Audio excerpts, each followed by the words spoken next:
Et bien le bonjour, bien le bonsoir, chers aventuriers, bienvenue dans ce 8e épisode dédié au jeu de rôle et plus particulièrement à la campagne du kit essentiel de Donjons et Dragons.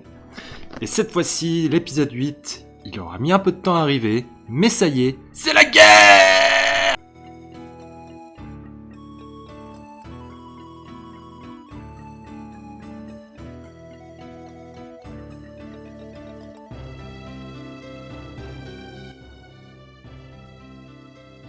Et donc nous nous retrouvons après une quête périlleuse pour les joueurs, vu qu'ils étaient retournés en plein milieu de la forêt de Pas d'Hiver, notamment pour enquêter sur ce fameux manoir du bois, dans lequel il y a eu potentiellement quelques surprises et tout ne s'est peut-être pas passé comme prévu. Ils ont dû fuir, ils ont dû s'échapper de cette armée orque qui était en train de se constituer dans cette forêt. Il n'y avait pas que des orques d'ailleurs. En tout cas, nos joueurs sont revenus à Phandaline dans cette vidéo.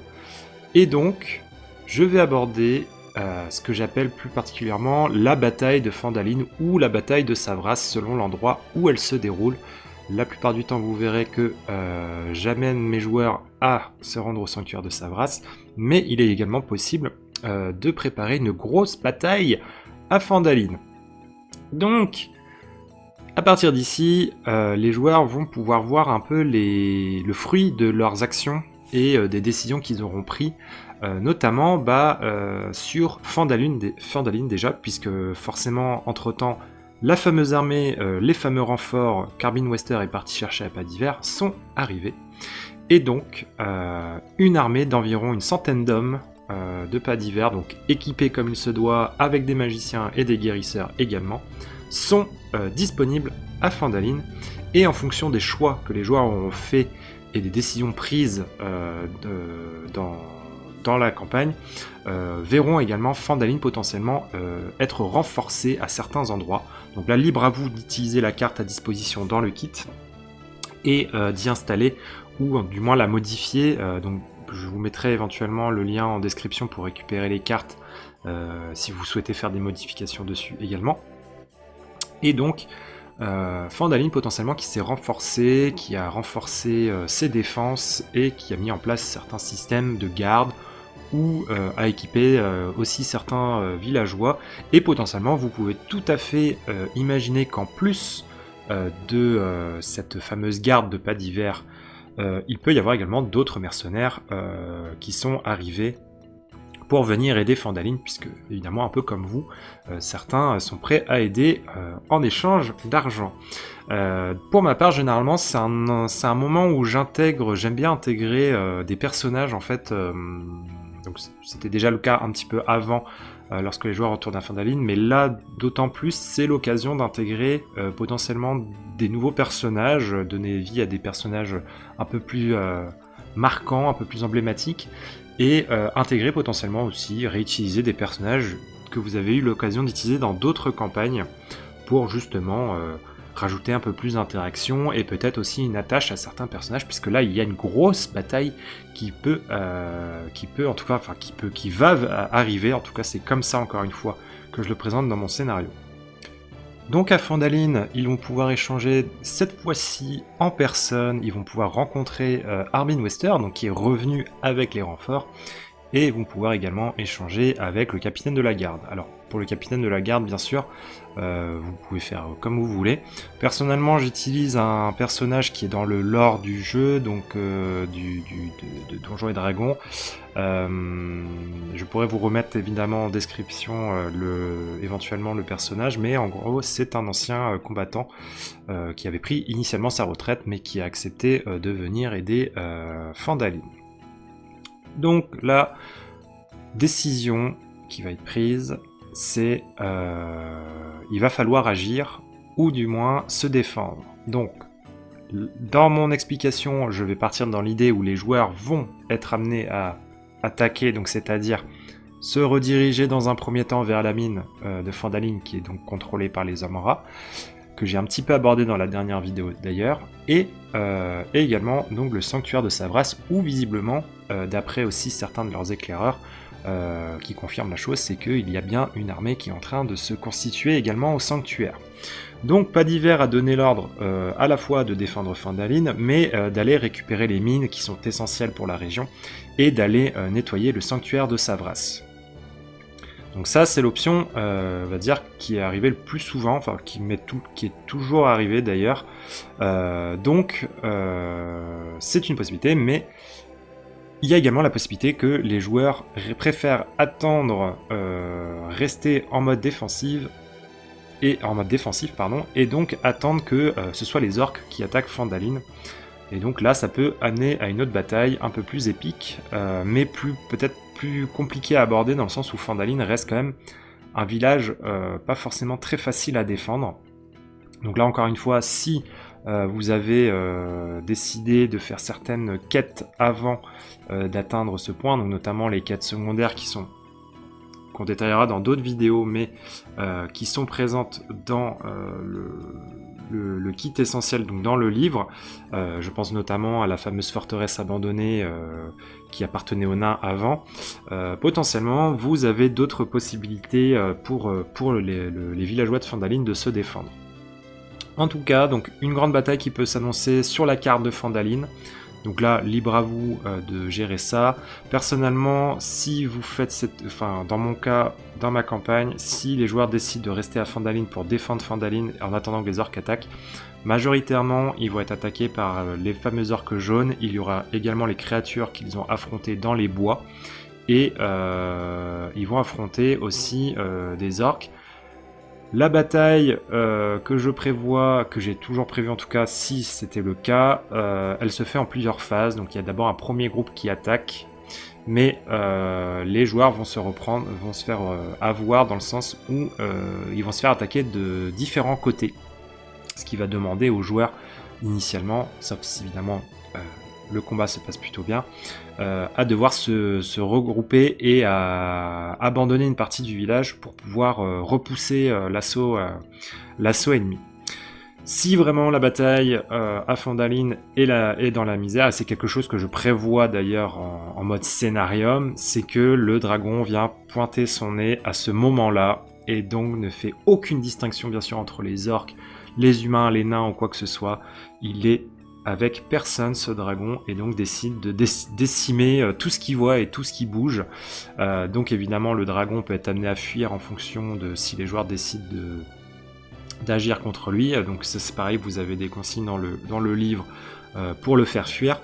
Et donc, globalement, une bataille qui n'est pas forcément très joyeuse, parce qu'il va y avoir des pertes. Donc là, libre à vous, en fonction des personnages que vous avez créés ou que vous avez utilisés, potentiellement, si vous voulez pousser un peu le côté dramatique, faire peut-être mourir certains personnages, ou du moins blesser grièvement. Et donc, bien sûr, une bataille qui laisse pas mal de traces, puisque une bonne partie du village de Phandalin a cramé ou a été gelé par le dragon ou défoncé. Et il y a eu des pertes humaines, et donc les Phandalin globalement a complètement changé. Donc ça c'est le cas si jamais les joueurs restent défendre Phandalin. Bien sûr, là libre à vous aussi de vous faire plaisir. Moi dans mon cas je vais pas trop détailler, puisque pour l'instant ça ne m'est jamais arrivé. Généralement les joueurs sont partis nettoyer la mine et reprendre le sanctuaire de Savras. Donc je vais d'abord commencer par la mine, puisqu'effectivement la mine je l'ai déjà abordée et c'était la zone la plus proche. Donc au moment de partir de Phandalin, les joueurs, vous laissez en tout cas liberté aux joueurs de préciser le nombre d'hommes qu'ils vont prendre avec eux, selon potentiellement les informations qu'ils auront récoltées au cours de l'aventure sur les différents lieux et sur les ennemis potentiels. Il faut prendre en compte que il y a aussi quand même une partie qui doit rester défendre Phandalin. Encore une fois, je vous répète, vous pouvez aussi ajouter des groupes de mercenaires, etc., qui sont venus prêter main forte à Phandalin si vous le souhaitez. Mais du coup, généralement, je dis bien généralement, en tout cas sur les 3-4 fois où je l'ai fait, les joueurs prennent sur la centaine d'hommes à disposition, ils en prennent au moins 80 avec eux, en laissent une vingtaine avec les villageois et les mercenaires qui restent sur place, et donc vont avec 80 hommes, donc incluant aussi le capitaine de la garde bien sûr, vers les mines. Les mines, donc normalement vous êtes largement en surnombre, mais 2 possibilités, enfin même peut-être 3 d'ailleurs. Première possibilité, vous n'êtes pas du tout repassé par la mine, donc vous ne savez pas du tout ce qui s'est passé, vous avez évité surtout la mine, surtout sur le retour du manoir, et donc vous n'avez aucune idée de ce qu'il y a encore à l'intérieur. Choix numéro 1, les Umbra sont toujours là, et du coup vous devez gérer des Umbra dans la mine. Donc pareil, vous avez un nombre approximatif, il me semble, dans le livre pour déterminer ça, mais donc vous allez pouvoir enfin réellement entamer l'exploration de la mine et donc potentiellement gérer une bataille. Choix numéro 2, les Umbra ont eu connaissance, en tout cas ont été prévenus ou alors s'en en sont aperçus parce que potentiellement ils envoyaient également des éclaireurs ou ils ont été informés par quelqu'un que les soldats allaient arriver à la mine, donc ils ont pris la fuite et se sont réfugiés au sanctuaire de Savras. Mais, bien sûr, option numéro 3, c'est que certains ont fui, mais d'autres sont restés, puisque certains sont un peu plus sauvages que d'autres. Et donc, la mine, elle est contrôlée, mais plus par des renégats, entre guillemets, des gens qui ont plus ou moins quitté la meute. Et donc, globalement, ça vous mène à une scène, un combat assez facile, puisqu'ils sont beaucoup moins nombreux. Par contre, vous découvrez avec horreur tout ce qui s'est passé à l'intérieur de la mine, puisqu'effectivement, les différentes personnes qui travaillaient dedans sont mortes en fait, soit transformées, soit mortes. Et donc en explorant les mines, en retrouvant, en explorant les couloirs, en arrivant au fond de la mine, vous découvrez en fait qu'ils avaient plusieurs prisonniers qui ont en fait fini en repas. Donc ça potentiellement, ce sont des personnes que vous pouvez sauver si jamais vous décidez de vous infiltrer dans la mine ou que vous cherchez à vous battre dès le début avec les Umbra, potentiellement. Il y a en fait plusieurs prisonniers qui se sont retranchés au fond de la mine et la première fois que vous arrivez là-bas, ils sont toujours en vie. Mais évidemment, vous le savez pas. Sauf si vos joueurs ont été attentifs et ont observé effectivement et se sont posé les bonnes questions quand ils ont aperçu qu'il y avait des tombes qui avaient été fraîchement creusées à l'extérieur de la mine. Donc, vous découvrez également à la fin de cette mine qu'il y a bien un tunnel qui a été creusé pour pouvoir s'échapper, et donc vous sans trop de difficulté, vous donnez l'information aux joueurs qu'effectivement cette galerie a été creusée pour ça, donc pour pouvoir fuir sans repasser par la porte d'entrée. Donc la mine globalement, généralement j'en fais pas une grosse bataille, du coup mais vous pouvez tout à fait le faire, bien sûr. Généralement, je fais en sorte que soit elle a été complètement désertée, soit en fait il reste quelques renégats. Donc la dernière fois que je l'ai fait, par exemple, il restait quelques ragarous qui traînaient là, et donc très facilement les joueurs seuls en fait pouvaient s'en occuper. Maintenant qu'ils étaient en plus équipés et qu'ils avaient un certain niveau par rapport à la première fois. Et donc la mine n'est pas trop un souci. Donc la mine après va servir de point de repos en fait pour aller au sanctuaire de Savras.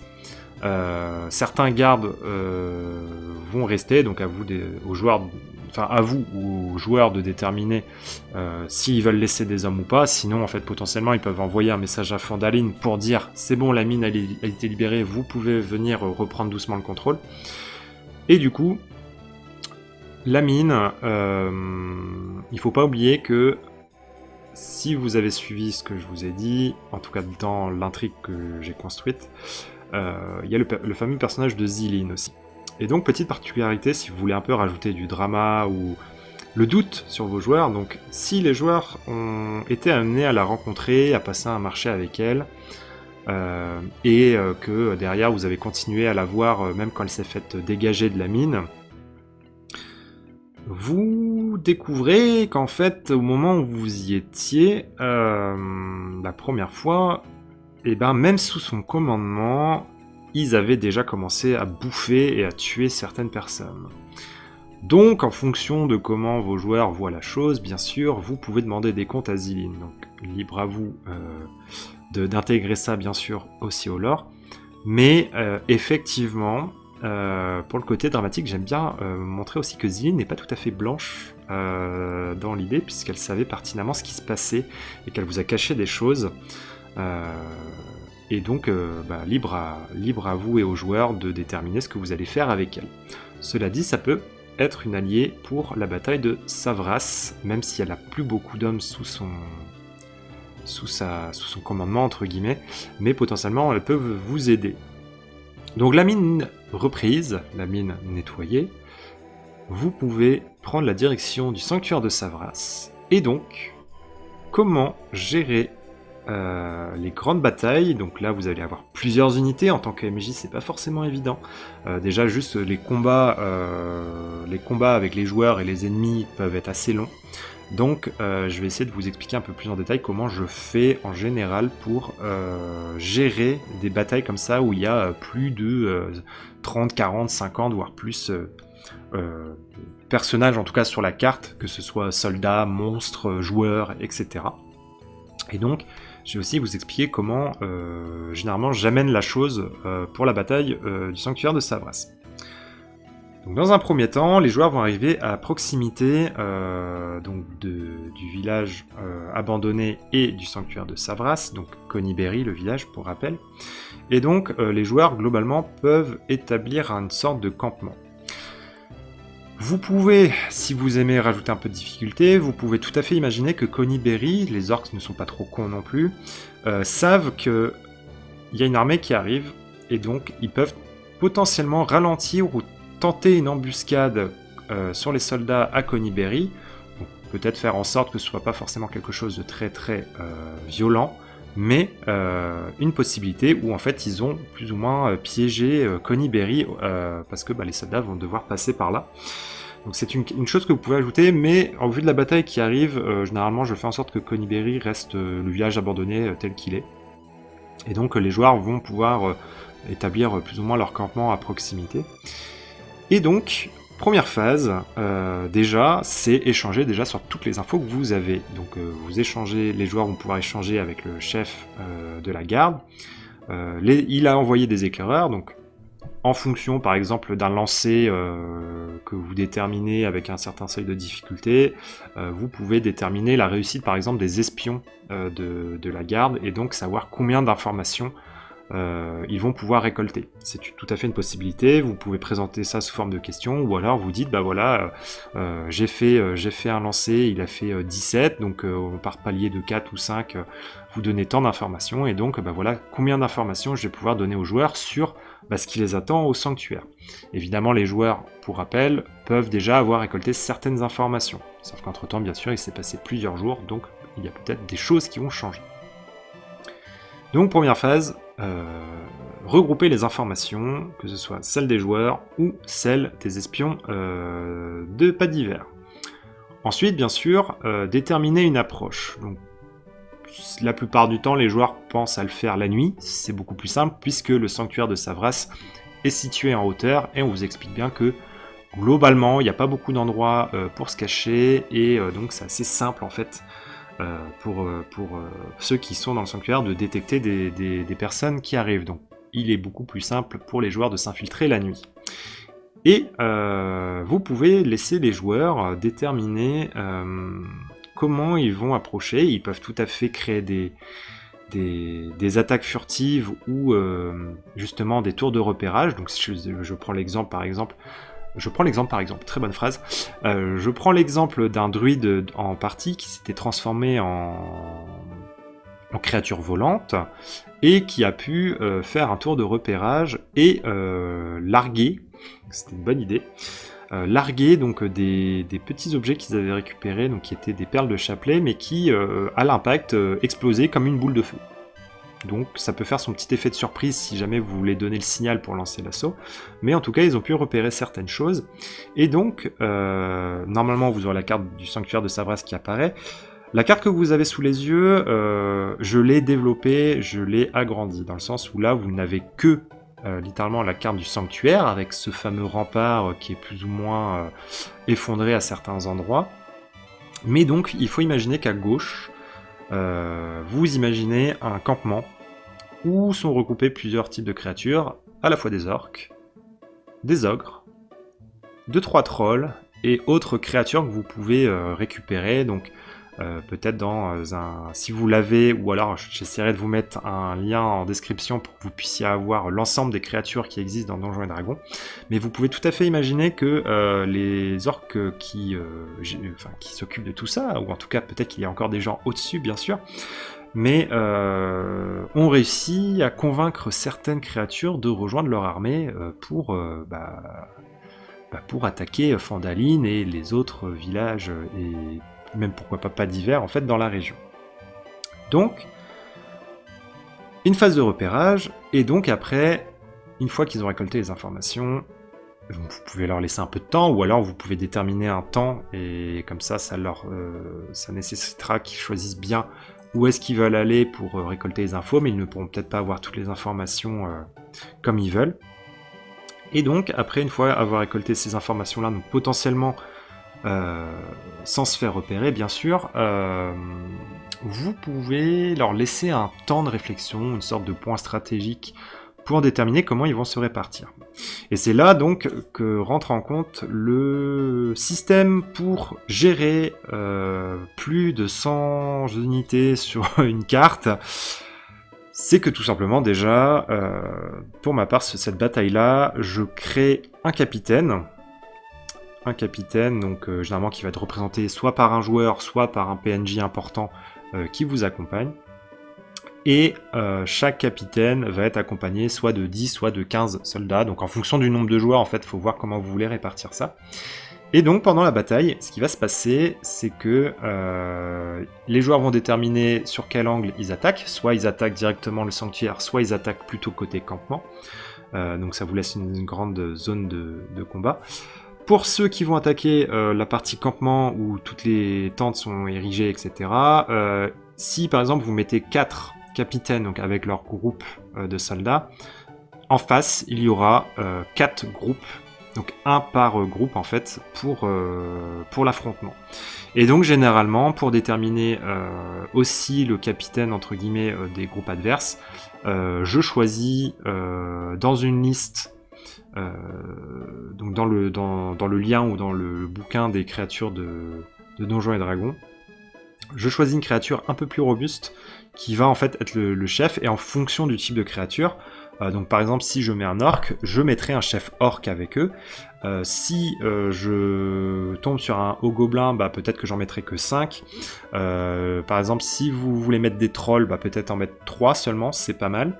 Donc vous créez des groupes plus ou moins équilibrés en fonction de ce qu'il y a en face. Et chaque groupe aura un groupe à affronter en fait. Et donc, ça c'est pour ceux qui attaquent la partie campement. Et donc ceux qui s'attaqueront directement au sanctuaire pour essayer de percer la forteresse et faire tomber la grille, ou alors contourner, eux vont se retrouver face aux différents soldats en fait, qui seront soit sur les remparts, soit les ogres qui sont à proximité de la grille, et éventuellement d'un chef orc que vous aurez pu placer là, histoire d'avoir un petit boss entre guillemets. Donc n'hésitez pas à regarder ce qui peut vous intéresser et voilà, proposer un combat un peu épique, un peu plus épique et un peu plus costaud, et pas hésiter à faire des descriptions parce que forcément on est dans une bataille pour vraiment faire vivre une belle expérience à vos joueurs. Donc la phase de combat, il peut tout à fait y avoir, pendant que les autres sont en train de se battre, un autre groupe qui tente l'approche furtive, essayer de contourner. Et donc essayer de neutraliser par exemple des archers qui sont positionnés en hauteur, ou alors faire le tour par le rempart droit par exemple du sanctuaire pour créer une brèche et prendre à revers les ennemis qui sont en train de défendre la porte. Vous pouvez imaginer plein de situations, donc là il faut laisser vraiment les joueurs déterminer ce qu'ils veulent faire en fonction des informations qu'ils auront récoltées. Et pour la bataille, donc comment on gère ça? On détermine... Ça va être très simple, c'est qu'on détermine un tour d'initiative, donc pour chaque joueur et pour chaque capitaine adverse également. Et comment gérer ces combats-là? Donc il faut imaginer juste les combats entre le joueur et le capitaine, et pour ce qui est des unités qui les accompagnent, tout simplement vous faites un duel un peu comme un risque. C'est-à-dire que vous prenez potentiellement soit un des 4, soit un des 6, vous faites un duel, et vous faites la différence sur l'attaque ou la défense. Donc si par exemple, le tour, ce sont les joueurs, un joueur avec son groupe qui attaque. Le joueur va affronter dans un premier temps donc, le général que vous aurez désigné en face. Donc là, c'est un combat classique, il va déterminer ce qu'il fait, etc. Vous faites dans un premier temps le combat, donc rien de bien compliqué, c'est juste qu'effectivement pour le MJ, ça va demander un peu plus de travail. Et donc, dans un second temps, vous avez tant d'unités, ils ont également quasiment le même nombre d'unités. Vous déterminez, vous lancez un dé et vous déterminez le nombre d'unités perdues en fonction de la différence du dé. Donc ça, c'est dans le cas où, par exemple, vous avez 10 soldats contre 10 orques, etc. Donc, par exemple, si vous avez votre attaque fait 5 et que la défense fait 3, bah, les orques vont perdre 2 unités. Dans le cas où c'est vous qui attaquez mais que votre score est inférieur à la défense, et ben tout simplement, vous ne perdez pas de soldats, mais la défense arrive à bloquer les attaques, et donc pas de perte chez l'ennemi. Et donc inversement, après quand c'est au tour de l'adversaire, si c'est eux qui attaquent et qui font un meilleur score que votre défense, vous perdez la différence en nombre d'unités, et inversement, si ils font un score moins bon que le vôtre, vous défendez sur leur attaque. Mais globalement, au moins, il y a toujours le combat entre le capitaine et entre le joueur ou le capitaine allié contre le capitaine adverse. Donc effectivement, ça peut faire beaucoup à gérer, mais c'est un moyen de pas non plus passer trop de temps, parce que si vous deviez faire les dégâts avec chaque personnage, ce serait très très très très long, surtout que là, vous avez une centaine d'hommes, donc vous avez éventuellement une centaine d'ennemis en face également. Donc vous faites ça pour les différents groupes, et donc en fonction aussi, donc les joueurs peuvent intervenir aussi dans la perte d'unité, vous déterminez ça, mais vous donnez par exemple un avantage, ou vous les faites jouer sur un dé un peu plus fort que les simples unités qui vous accompagnent. Je ne sais pas si ce sera très clair, il ne faudra pas hésiter, je détaillerai peut-être un peu plus en description.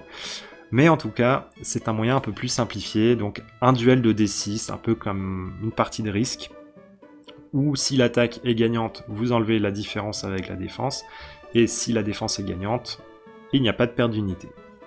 Vous pouvez tout à fait accélérer ça, hein. Par exemple, si vous trouvez que c'est trop long, vous prenez directement un D10, et puis ce sera beaucoup plus rapide encore. Mais attention non plus à pas vous retrouver trop en difficulté, et donc bien sûr si un joueur se retrouve en difficulté, rien ne l'empêche d'aller rejoindre un autre groupe, mais bien sûr il risque d'être un peu plus en difficulté s'il se retrouve seul face à un groupe restant.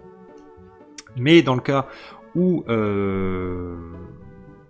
un joueur se retrouve face à un groupe de trolls par exemple, vous pouvez tout à fait faire des dégâts fixes pour les unités qui vous accompagnent, et donc ça vous aidera également à faire tomber plus facilement le capitaine qui est en face de vous. Et pareil, si jamais il vous reste des unités mais que le groupe que vous avez en face n'a plus d'unités, il ne reste que le chef, et les soldats vont potentiellement vous donner des avantages sur vos attaques, et également pouvoir infliger quelques dégâts si par exemple vous passez la défense de ce capitaine. Donc ça, vous pouvez gérer, mais bien sûr, ça va quand même rester quelque chose d'assez conséquent à gérer, mais ça vous fera déjà beaucoup moins de travail que si vous deviez gérer chaque unité, etc. Donc l'initiative du groupe, c'est l'initiative du joueur ou du capitaine, bien sûr. Et donc, la bataille, si elle se passe bien, les joueurs vont finir par faire tomber un des capitaines. Donc, pareil, un des capitaines, pardon, le chef orc qui siège au sanctuaire de Savras. Et n'hésitez pas à vous faire plaisir, hein, d'ailleurs, sur ce chef. Moi, j'en ai fait un chef orc assez balèze qui a lui aussi la possibilité, par exemple, de jeter des perles de chapelet, donc des boules de feu, sur les gens. Mais vous pouvez tout à fait en faire un boss un peu épique, et aussi également être accompagné de PNJ qui sont beaucoup plus forts que vous, si vous le souhaitez, que potentiellement vous pouvez introduire, et donc qui vous serviront peut-être pour après si vous vous lancez dans d'autres campagnes. Donc les joueurs, si tout se passe bien, arrivent généralement, je fais en sorte qu'ils arrivent quand même à gagner cette bataille, puisque, petite subtilité, c'est que cette bataille n'était qu'un leurre. Alors évidemment, c'était pas forcément prévu que les orques se fassent déboîter, mais c'était prévu que, du moins en tout cas ce que vous allez recevoir comme message, c'est que pendant que vous étiez en train de vous battre à Savras, Phandalin a été attaqué. Et donc c'est là, libre à vous aussi de mettre du drama, en donnant peut-être un ou deux détails, mais peut-être qu'il va falloir attendre de retourner à Phandalin pour savoir exactement ce qui s'est passé, et donc pour potentiellement découvrir quel ou quel personnage est mort pendant que vous étiez à Savras. En tout cas, Savras, c'est calme, vous avez repris le contrôle de Savras, et vous pouvez tout à fait vous faire plaisir sur le loot récupéré, parce que là il y a plein d'ennemis tués. Vous décomptez également le nombre de soldats morts, donc ça pareil, il faudra bien faire attention pendant la bataille, le nombre de soldats morts. Et vous allez pouvoir également découvrir le sanctuaire de Savras. Je donne pas plus de détails puisque c'est bien précisé dans le livre, mais le premier joueur du coup qui ira toucher le sanctuaire de Savras se verra récompensé d'un petit quelque chose pour la suite de la campagne, notamment concernant le dragon. Donc le sanctuaire de Savras peut maintenant être libéré, et donc les joueurs vont pouvoir, suite au message, repartir à Phandalin s'ils le souhaitent. Puisque Phandalin, effectivement, s'est fait attaquer pendant la bataille de Savras, et c'est là qu'ils vont découvrir que, mine de rien, dans la forêt, il y a quand même aussi pas mal de gens, mais que ces gens en question ont fui, puisque le dragon s'est mêlé à la bataille, et donc confirme que le dragon n'a pas de lien direct avec les orques. En tout cas, c'est une des théories que j'ai eues avec des joueurs, c'était que le dragon était potentiellement contrôlé par les orques jaunes ou quelqu'un au-dessus encore, qui a un grand pouvoir. Mais en fait, non. Globalement, en fait, c'est le hasard des événements qui fait que y a un dragon qui se trouve là, c'est un dragon qui vient foutre la merde. Et donc ça, c'est des informations que vous allez peut-être avoir si justement les joueurs vont découvrir le sanctuaire de Savras. Et effectivement, il a ramené... Alors, d'un côté, oui, c'est bien qu'il ait ramené son nez, puisqu'effectivement, il a permis de repousser, entre guillemets, l'attaque sur Phandalin, mais il a quand même fait des dégâts. Et donc, Phandalin va mettre un peu de temps à se remettre de tout ça.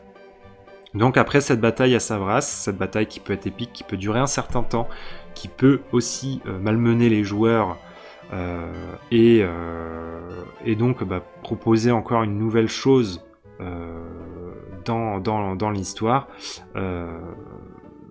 vont devoir ensuite faire des choix, savoir retourner à Phandalin, mais déterminer maintenant qu'est-ce qu'ils doivent faire pour la suite, et quelles sont les priorités. Est-ce qu'ils vont reconstruire Phandalin? Est-ce qu'ils vont essayer de potentiellement retourner dans la forêt? Pourquoi pas?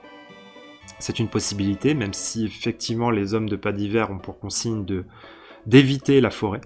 Ça, c'est une consigne que j'ai donnée pour éviter qu'il n'y ait pas une armée qui déboule tout de suite dans la forêt, puisque la forêt est un territoire hostile, ils en ont conscience. Donc les hommes de pas d'hiver, eux, ne vont pas forcément prendre le risque tout de suite d'aller dans la forêt, mais potentiellement les joueurs peuvent décider d'y retourner pour essayer de glaner des informations et voir ce qu'il en est. En tout cas, pendant cette bataille également, les fameux orages qu'il y avait au-dessus de la forêt de pas d'hiver se sont arrêtés. Et donc là, libre à vous de déterminer, de choisir en fait qu'est-ce que cela représente. Est-ce qu'ils ont fui? Est-ce qu'ils ont réussi leur rituel? Est-ce qu'il y a quelque chose de plus grave qui arrive? En tout cas, pour le côté un peu questionnement pour les joueurs, c'est un élément de réponse c'est un élément que je laisse flou. Les joueurs peuvent essayer de trouver des réponses, mais je fais en sorte que ce soit assez ouvert, puisque potentiellement, en fonction de ce que vous voulez faire après cette campagne, ça peut vous laisser une piste pour la suite. Donc voilà globalement comment je gère. J'espère que j'aurai été un peu clair. J'avoue, ça fait un petit moment que j'ai pas enregistré de vidéo. C'est vraiment un travail de préparation qui se fait sur cette bataille-là. Les joueurs, faut pas hésiter à leur laisser de la liberté et leur expliquer que effectivement vous pouvez fixer une limite.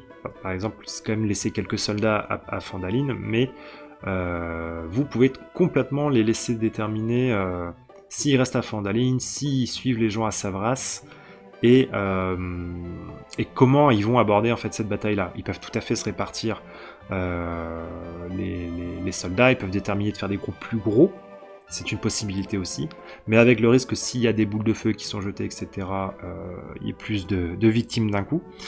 Petite précision d'ailleurs sur les groupes en question.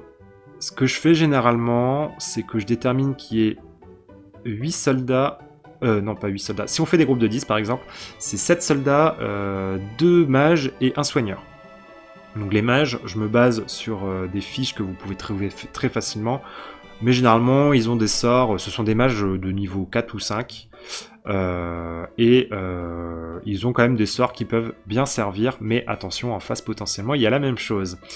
Petite particularité, c'est que le groupe du chef de la garde de pas d'hiver, lui par contre, a des mages un peu plus forts, et il a des pouvoirs, généralement je détermine qu'il est quasiment niveau 15 en fait, et qu'il a des pouvoirs où il peut buffer quasiment tout le monde. C'est une sorte de paladin en fait, hein.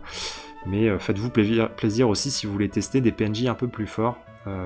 N'hésitez pas là, à créer un PNJ très très fort avec pas mal de pouvoirs, et histoire que...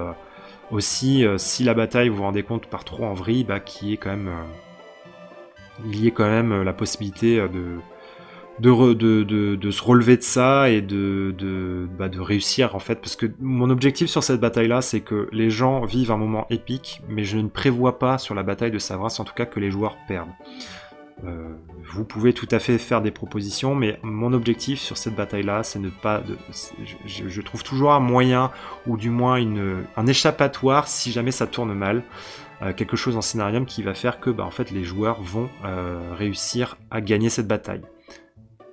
Les conséquences, c'est effectivement qu'il y aura plus ou moins de pertes lors de la bataille. Donc si vous, par contre, vous avez des alternatives à proposer sur cette gestion de cette armée et quel dénouement ça peut avoir, n'hésitez pas à faire des propositions en commentaire. L'espace commentaire est là pour ça. Donc, je crois qu'on a pas mal abordé ce côté-là, et donc, une fois qu'on a réussi à repousser, donc à éliminer la menace à Savras, et effectivement, Phandalin, elle existe toujours, elle est toujours présente, mais au bout de quelques temps, on se rend compte qu'effectivement, il n'y a plus... il y a toujours des choses bizarres dans la forêt, bien sûr, mais il n'y a plus ces nuages menaçants au-dessus de la forêt, il n'y a plus ces éclairs qui sont là. En fait, l'armée s'est déplacée. Elle a quitté une bonne partie de l'armée des Orques Jaunes, a quitté la forêt. Et donc ça, libre à vous de déterminer pourquoi. Là-dessus, généralement, je reste assez flou pour laisser aussi de l'imagination aux joueurs et me créer des ouvertures sur une potentielle suite. C'est vrai que je ne l'ai pas forcément précisé, mais cette campagne-là, pour l'instant, en tant que MJ, je n'ai jamais eu l'occasion de poursuivre suite à cette campagne-là. Il existe plusieurs bouquins, ils sont suggérés dans le kit, mais moi, celle qui m'intéresse, malheureusement, n'est pas traduite, et du coup, j'aimerais bien la trouver en version française, mais je crois qu'ils ne l'ont jamais traduite en français. Donc à moins que peut-être en version PDF traduite, ce serait pas mal. Mais petite précision au cas où, je suis pas un MJ non plus de grande expérience. Maintenant j'ai quelques années et j'ai eu quelques groupes, mais je veux dire sur cette campagne-là, je n'ai pas créé de suite directe pour continuer, parce que encore une fois c'est une campagne d'initiation qui va jusqu'au niveau 5-6. Mais voilà, j'ai essayé de me créer d'autres ouvertures si jamais un jour je continuais et que j'avais un groupe qui voulait continuer cette campagne. En soi, j'en ai des groupes, j'en ai un là qui est prêt à continuer, mais je pense que je laisserai un peu la place à un autre MJ pour la suite. Comme ça, je pourrais retourner un peu en tant que joueur. Donc, j'espère que j'aurai été assez clair. J'essaierai de vous faire des petits montages aussi en même temps visuels pour que vous essayiez de comprendre ce que j'ai essayé d'expliquer. En tout cas, on arrive à la dernière phase, donc la dernière phase de la campagne. On va dire que la menace entre guillemets des orques a été temporairement éliminée. Il reste une autre menace qui est toujours là, c'est le dragon.